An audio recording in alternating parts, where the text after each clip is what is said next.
என்னுடைய மகன் பார்மசி வேலையை முடித்து விட்டார். எதிர்காலம் சொல்லுங்கள். தர்மபுரி. 6ஆம் அதிபதி என்ன தரும்? மாத்திரை கம்பெனிக்கு போகலாமா? செவ்வாய். மெடிக்கல், பார்மசி இந்த மாதிரியான விஷயத்துக்குள்ள வந்துட்டீங்கன்னாக்கா செவ்வாய்ங்க. அத உருவாக்குற மாரி அமைப்புகள் வந்தீங்கன்னா சனின்னு வரும். 3rd ஆகஸ்ட் 2002 இரவு 11:20 தர்மபுரியில பிறந்திருக்காரு. தர்மபுரி. செவ்வாய் தான் சுபத்துவ அமைப்புகள் இருக்கணும். கேள்வி என்ன? ஆதிபத்தியம் 6ஆம் ஆதிபத்தியம் என்ன தரும்?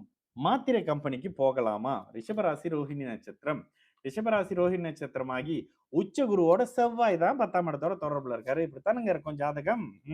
அதே நேரத்துல இந்த ஜாதகம் வந்து மிகப்பெரிய வலிமையான ஒரு ஜாதகம்ங்க. லக்னாதிபதி உச்ச குருவோடு இருக்கிறது, உச்சனுடைய வீட்டுல இருக்கிறது. உங்க பையன் வந்து சாதாரண ஒரு பையன் இல்லைங்க. ஓகேங்களா? அது உங்களுக்கே என்னன்னு தெரியும். ஓகே. இந்த இடத்துல ஆமா. லக்னாதிபதி இந்த இடத்துல உச்ச சந்திரனுடைய வீட்ல ரிஷபராசியா இருக்கிறார்ல, உச்ச சந்திரனுடைய வீட்ல முறையான நீச்சபங்க ராஜயோக அமைப்பு அடைஞ்சிருக்காரு. சந்திரனாலேயும் உச்ச சந்திரனாலேயும் இவரு செவ்வாய் நீச்சபங்கம். கூடவே இருக்கக்கூடிய உச்ச குருவினாலையும் இந்த செவ்வாய் நீச்சபங்கம். அதே நேரத்துல அஸ்தகங்க அமைப்புகள்ல இருக்காரு.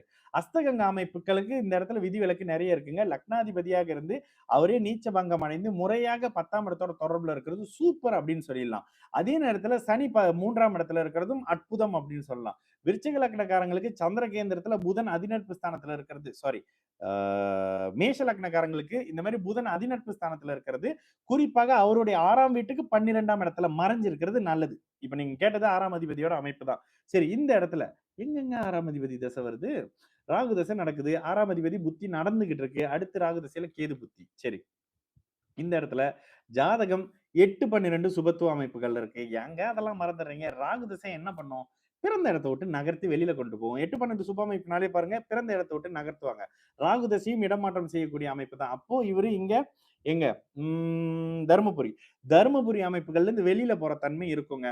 கூடவே இந்த புதன் என்ன பண்ணுவாருன்னா, இந்த புதனால் பெரிய கெடுபலன்கள் அமைப்புகள் இருக்காது. டப்புன்னு வேலை கிடைக்கிற அமைப்புகள் தாங்க இருக்கும். கவலைப்பட வேண்டிய ஒரு அவசியமும் இல்ல. அதே நேரத்துல கேதுவுமே இங்க நீச்சனுடைய அமைப்புகள் இருக்கும்போது இந்த கேது புத்தி தாங்க ஒரு மாறி பண்ணும். ஓகேங்களா? இதுல மட்டும் சற்று கவனமாக இருங்க. கேது புத்தி மட்டும் கொஞ்சம் ஒரு மாதிரி பலவீனமான அமைப்பு. ஆனா இந்த புதனுக்கு ஒரு நெகட்டிவ் இருக்கு. சனியின் ஒரே டிகிரி பார்வை. ஓகேங்களா? இந்த இடத்துல ஒரு மாதிரியான பலன்களை செய்யறதுக்கு இந்த சனி வந்து முற்படுவார். அதனால மிகுந்த கவனமாக இருங்க. சாரி, இந்த இடத்துல இந்த புதன் புத்தி கெடுதல்களை ஒரு மாதிரியான அமைப்புகள்ல பண்ண முயற்சி செய்யும். ஏன்னா புதன் நட்பு ஸ்தானத்துல அதிநட்பு ஸ்தானத்துல இருந்தாலும் 1 டிகிரி சனியோட பார்வை ஒரு மாறியா அப்படி இப்படின்னு கொண்டுட்டு போவோங்க. ஜாதகர் குரு தசை ரொம்ப பின்னாடி போயிரும். ஓகே. ஜாதகர் கேது திசையிலிருந்து நிரந்தரமான நல்ல வேலை அமைப்புக்கு போவாரு.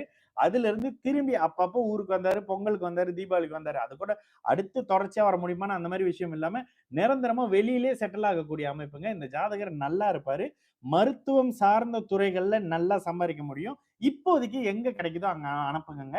இந்த இடத்துல ராகு தசை கேது புத்தியில தான் நல்ல மாற்றம். சற்று தூரமாக வேலை தொழில் அமைப்புகள்ல நிம்மதியான அமைப்பு அங்கதான் கிடைக்கும்.